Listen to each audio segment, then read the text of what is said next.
Assalamualaikum warahmatullahi wabarakatuh. Bismillah, alhamdulillah, wassalatu wassalamu ala rasulillah amma ba'dah. Hadratal muhtaramin, para alim, kaum muslimin, muslimat, rahimakumullah. Alhamdulillah, pada kesempatan ini saya akan membacakan hasil keputusan musyawarah yang membahas tentang hukum-hukum yang sering terjadi di masyarakat. Alhamdulillah, ini sudah ada 3 pertanyaan yang sudah bisa terjawab. Pertanyaan yang pertama, sahkah sholatnya orang yang bermadhab Syafi'i yang bermakmum kepada orang bermadhab lain yang tidak terdengar membaca basmalah dalam Fatihah? Di orang sholat yang bermadhab Syafi'i itu kan baca basmalahnya jahar atau keras. Nah, ini bermakmum pada orang madhab lain, sedangkan imamnya itu ketika baca Al-Fatihah tidak terdengar basmalahnya. Nah, apakah sholatnya orang yang bermadhab Syafi'i yang ketika membaca basmalahnya itu keras ketika baca suratul Fatihah, apakah dikumisah bermakmum ada orang yang bacaan basmalahnya itu tidak terdengar? Jawabnya, sholatnya dihukumi sah kecuali jika dia yakin bahwa imamnya tidak membaca basmalah. Jadi kalau makmum yakin imamnya itu tidak membaca basmalah, maka tidak sah makmum yang bermadhab Syafi'i tersebut. Tapi kalau dia tuh yakin imamnya itu baca basmalah cuma tidak dikeraskan, itu sholatnya dihukumi sah. Keterangan ini diambilkan dari kitab I'anatul Thalibin juz 2 halaman 41.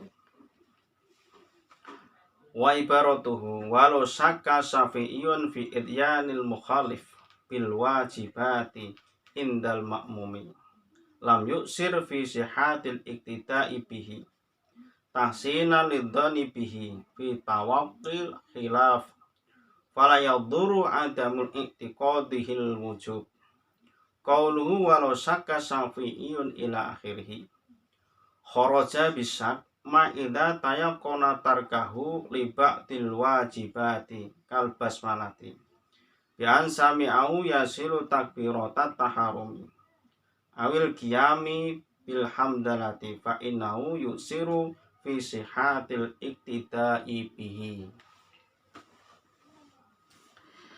Dan soal yang nomor 2, bagaimana hukum meletakkan kedua tangan di antara pusar dan dada, cara Jawa sendakep, di saat i'tidal?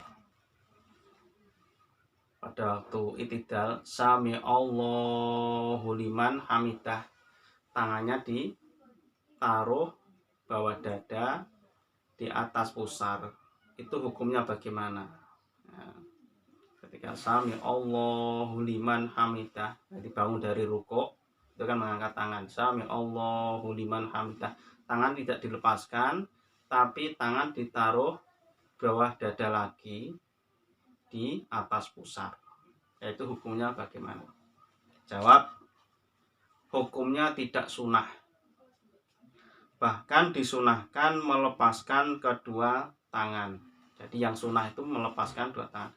Sami Allahu liman hamidah, tangan dilepas saja ya, tidak usah ditaruh di bawah dada di atas pusar. Keterangan ini diambilkan dari kitab Al-Jamal Al-Manhaj juz 1 halaman 401.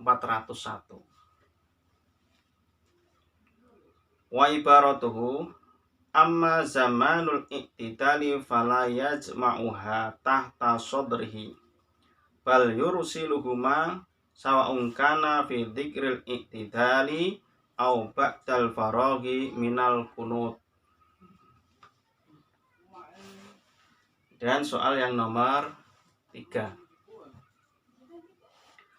Batalkah sholat seseorang yang menggerak-gerakkan daun telinganya secara berturut-turut?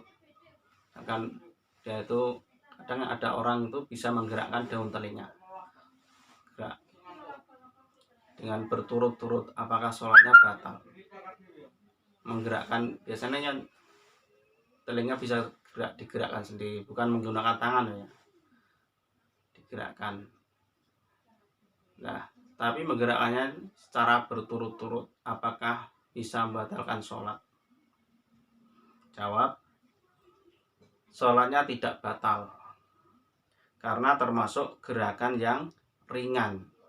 Jadi telinga gerak-gerakan itu tidak membatalkan sholat, seperti menggerakkan jari-jari. Ini kan gerakan kecil. Beda kalau gerakan anggota tangan. Nah, ini kan. Tapi kalau jari-jari misalkan, nah seperti ini tidak membatalkan sholat. Keterangan ini diambilkan dari kitab Bujairumi Al-Khatib juz 1 halaman 398. Wa ibaratuhu la in khafa al-kasir katahriki asabihi miraran bila harokati kafihi fi sabahatin ilhaqan lahu bil qalil wa qala syarih wa kada udhunuhu wa hawajibuhu wa syafatahu wa dzakarahu wa angsayahu barmawi. Jadi menggerakkan telinga itu sama seperti gerakan jari-jari ya, menggerakkan bibir, ini kan gerakan kecil, jadi tidak membatalkan sholat.